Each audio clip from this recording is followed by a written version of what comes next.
Bom, pessoal, dando continuidade aqui, só para deixar claro, não me aprofundei nos temas falando de aborto, pró-vida, não foi, ali só foi um jogo de palavras ali colocada para dar alguns exemplos do que vai ser a hipocrisia, né, e a demagogia de muitos discursos ao longo do tempo, não só conservadorismo, liberalismo, todos os discursos têm um ponto ali que há um ponto que nós vamos chamar de inflexão, né, ou seja, eles não vão dar o braço a torcer, mesmo que sabendo que a postura diante daquilo que sempre eles defenderam está errada. Vou dar um exemplo aqui, bem simples, para fugir desses temas atuais e polêmicos, é a questão da escravidão. Você conseguia, naquele momento, principalmente no Segundo Império, pegar alguns discursos de liberais que eram favoráveis à manutenção do regime de escravidão. E a desculpa deles era a questão econômica. Ah, não, mas isso pode acabar com a economia do país, o que de fato era verdade, né? Era um ponto técnico verdadeiro. Isso pode provocar uma classe aí de pessoas assim, sem inserção social, isso também era verdade, mas nada disso justificava manter a escravidão. Então, eles tiveram que conviver com e isso é normal quando você defende uma ideologia, às vezes você tem que conviver com uma certa hipocrisia. E aí que está o ponto que eu quero chegar. O nosso objetivo aqui é fazer com que você encontre esses pontos de hipocrisia e, naturalmente, tente, de alguma forma, isso é um exercício muito difícil, entender que não é a política, ela não é lado A e B. Ela é mais do que isso. Ela tem vários lados. Então, não estou dizendo que é errado um cara defender a pena de morte e não defender, e achar que o aborto é errado. Não acho que isso é um erro. Esse cara tem que ser execrado. É uma posição que ele assume. E tem aí o ônus dessa posição. Qual que é o ônus? É ser confrontado por aqueles que defendem a vida, um pró-vida, que tem isso como bandeira. Ele vai dizer, pô, mas qual que é a vida que vale mais? Essa ou aquela? E aí vai cair naquela carga valorativa de qual vida vale mais. Essa discussão pró-vida não quer ter. Toda vida tem o mesmo valor. Estou dizendo que isso acontece. E às vezes as pessoas falam, então eu não sou conservador, eu não sou liberal. Não, você é.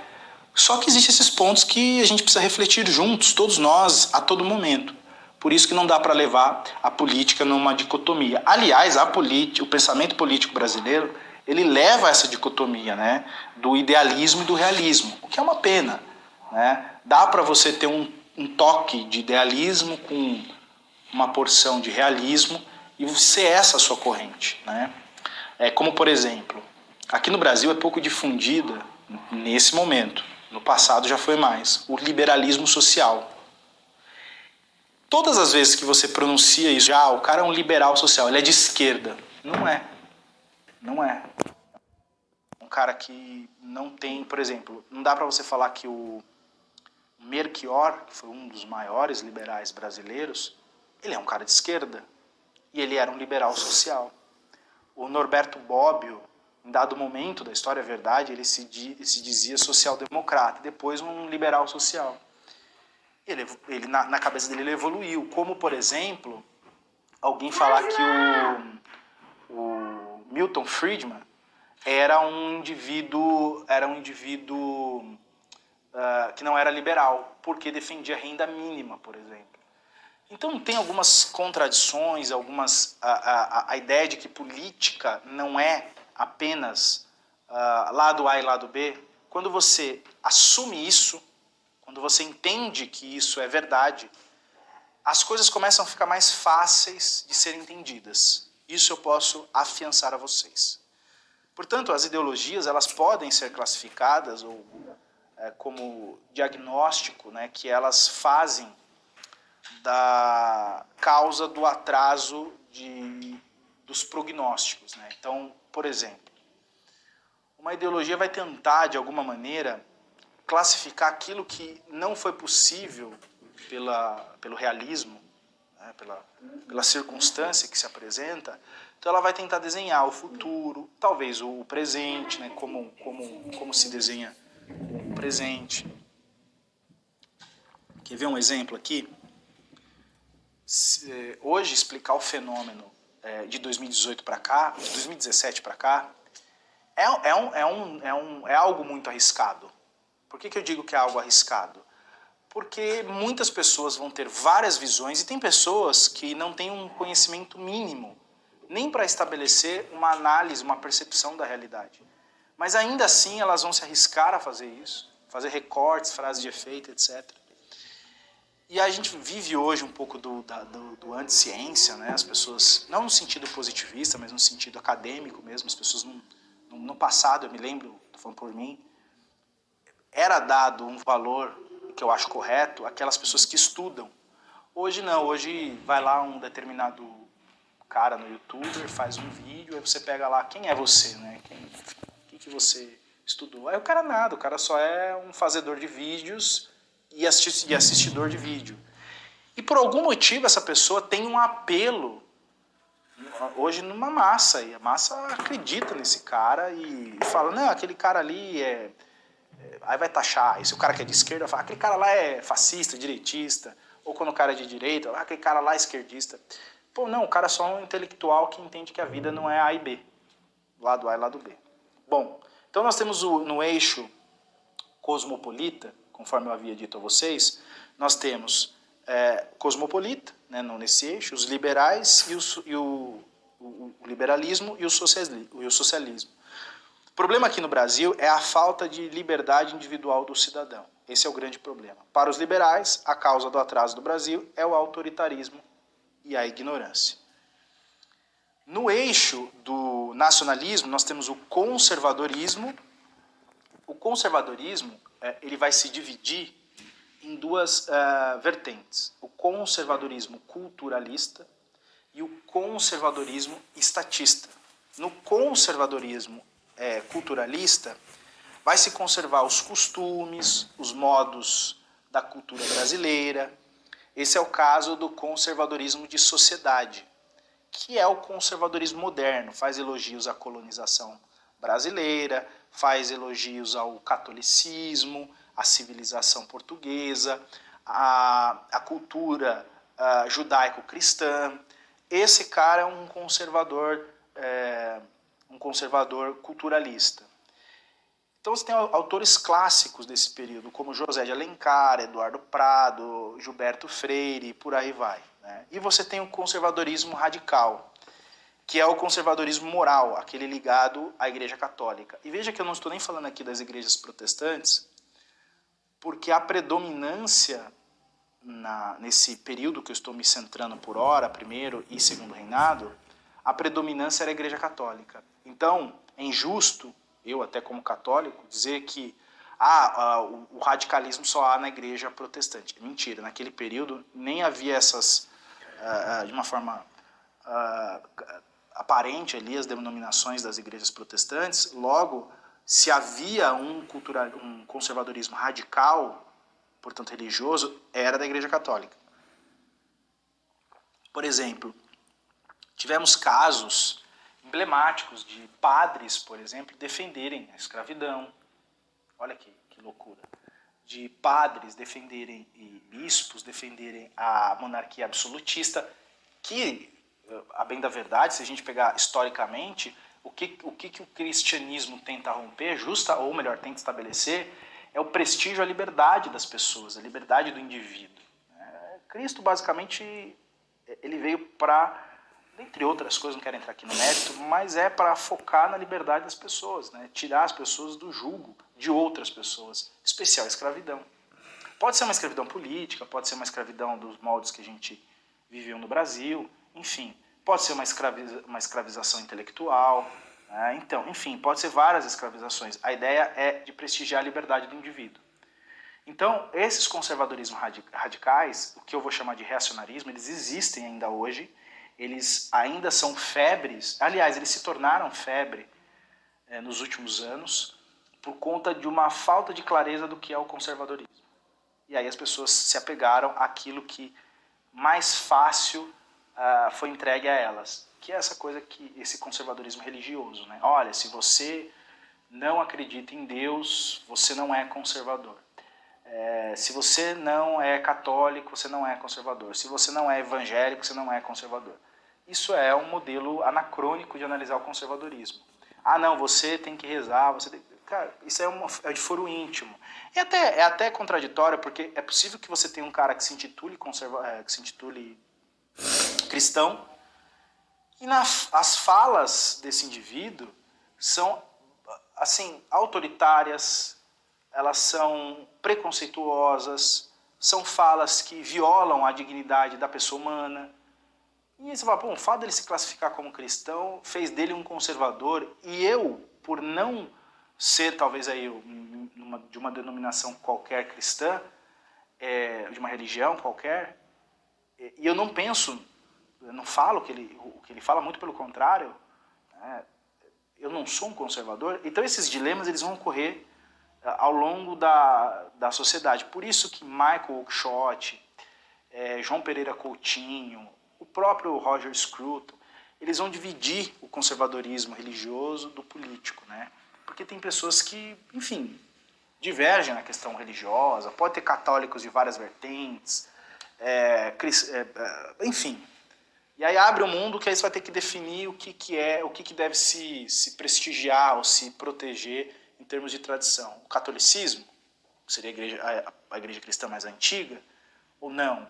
Enfim, vai entrar numa discussão que ela não é produtiva do ponto de vista político. Como o nosso curso é político, a gente vai centrar no conservadorismo político. E tem um conservadorismo estatista, que ele é um despotismo ilustrado, né, pensando aí no iluminismo. A ideia de que estamos atrasados se comparado, porque somos um país periférico, se comparado aos países eurocentristas, né? Precisamos fomentar aqui o desenvolvimento, enfim. Então é um absolutismo aí ilustrado do ponto de vista, levando em consideração talvez aí o iluminismo. Por que levando em consideração o iluminismo? Porque você tem um absolutismo, tá, ilustrado no sentido de você tem um rei, um imperador, que está acima, não tem uma constituição que o limita. Pode até ter uma constituição, depois, lá em 1824, que vai trazer algumas regras, mas ele é o poder moderador. Então, enfim, ele está acima, porque é ele que vai dar a última palavra. E é ilustrado porque o iluminismo ele rompe com o absolutismo, mas ele prega o progresso, o desenvolvimentismo, etc. Nesse conservadorismo estatista, se preserva a monarquia absolutista, mas quer o desenvolvimento, que é o progresso. Vocês perceberam como não dá para falar de lado a política como lado A e lado B? Nós temos aí um conservadorismo que se inicia sendo absolutista. Mas hoje é difícil você pegar um conservador que defenda o absolutismo. Não estou dizendo que não tenha, mas é muito difícil. Pode defender a monarquia constitucional, a monarquia parlamentar, o presidencialismo, pega aí os conservadores americanos, mas o absolutismo, olha, eu não conheço, pode até ser que exista hoje, vivo, né? Eu conheço autores que já são falecidos e tinham sentido até na época, defender isso. Aqui, por exemplo, os estatistas, os conservadores estatistas, eles tinham motivo de defender, tanto também aqui os radicais, do ponto de vista religioso, eles tinham sentido de defender, porque o Brasil ainda era um país muito pobre intelectualmente, pobre de cultura. Então, a cultura cristã, ela era uma cultura mais refinada e mais fácil de introduzir numa sociedade, assim como uma cultura do absolutismo, né, do imperador que manda em tudo. Então, primeiro você introduz isso para depois você avançar para, por exemplo, aquilo que os liberais vão dizer da pluralidade religiosa, para aquilo que os liberais vão dizer sistema representativo, mas você tem que ter uma base, tem que começar por algum lugar. Não dá para você já dar liberdade para todo mundo, que as pessoas estão confusas, não sabem nem para que caminho, eles não sabem, eles não têm elementos para tomar um caminho ainda. Perceberam? Bom, quando a coroa chega no Brasil, por exemplo, logo a ideia melhor, para reformular aqui a frase, né? Quando a coroa chega ao Brasil, não há um passado que justifique a ideia de um constitucionalismo. A gente não tem esse passado, diferente da Inglaterra. A Inglaterra, quando ela vai falar em constitucionalismo, ela tem um passado desde a Carta Magna de 1215.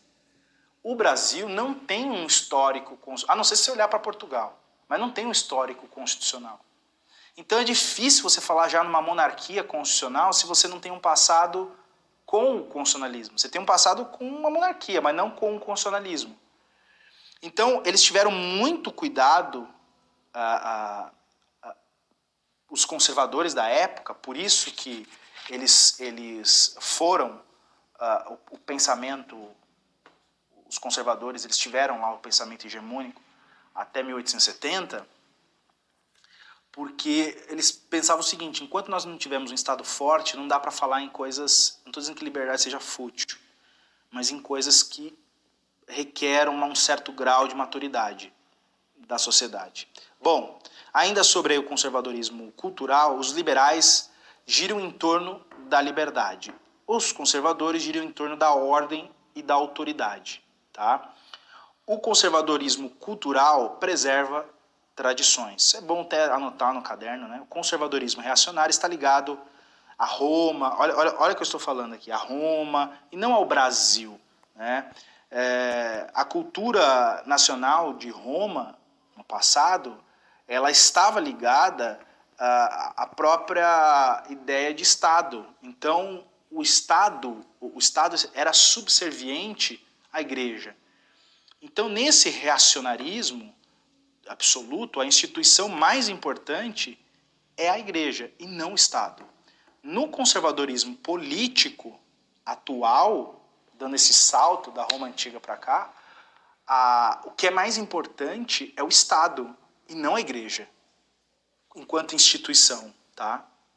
Por isso que muitos conservadores tentam, a todo custo, dividir essa ideia do conservadorismo religioso do conservadorismo político, que aqui chamamos de estatista. Né? Bom,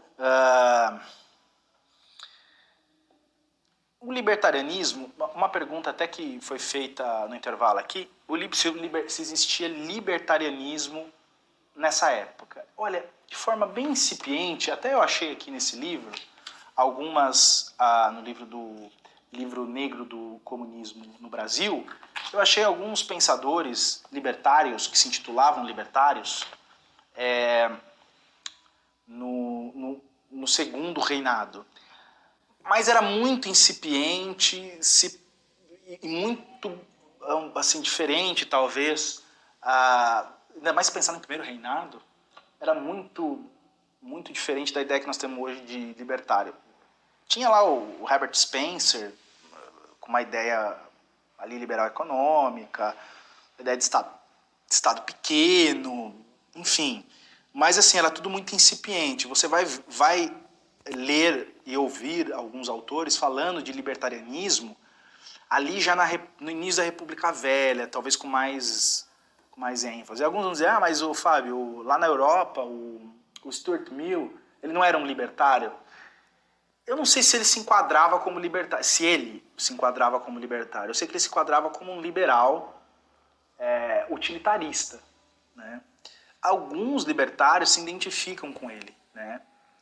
É fato que o Murray ele vai inaugurar essa corrente aí mais, talvez do libertarianismo mais moderno. Né? Mas na época a divisão ficava lá no primeiro e segundo reinado entre liberais radicais e os conservadores. Depois, com a chegada do socialismo, aí entra na discussão o socialismo. Né? Então, só para a gente deixar aqui basicamente desenhado num quadro mental, é o seguinte. Então nós temos a corrente, a ideologia cosmopolita universalista, que ela vai dar aso ali ao liberalismo, né, ao libertarianismo e ao socialismo cosmopolita. Tá? Você vai ter o nacionalismo / particularismo, que vai dar caldo ali para o conservadorismo culturalista, conservadorismo estatista e o socialismo estatista, certo?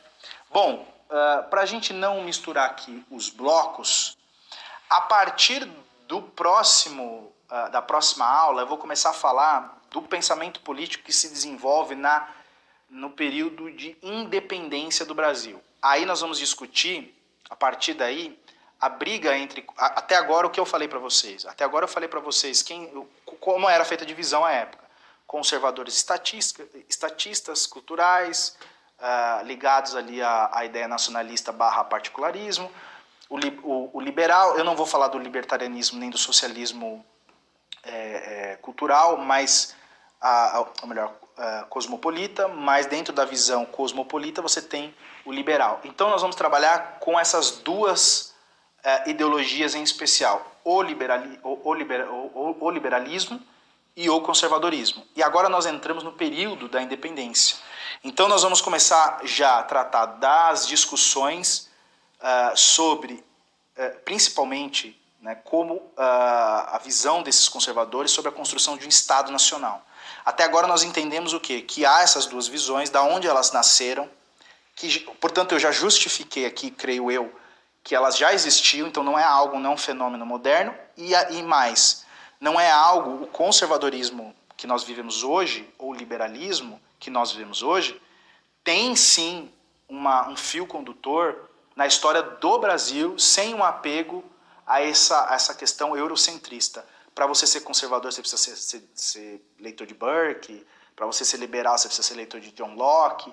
Não, você tem liberais e conservadores brasileiros. Talvez não um modelo, você não vai seguir aquelas ideias, mas tem um caldo aí, tem uma base que dá para você voltar aos olhos para essa base e entender que nós temos história, nós temos tradição a ser protegida, a ser ali de alguma forma prestigiada, tanto no campo do liberalismo quanto no conservadorismo. E nós vamos ver a partir da próxima aula como que isso se desenrola nos debates. Aí vem os debates acirrados, tá bom? Até lá, até daqui a pouco.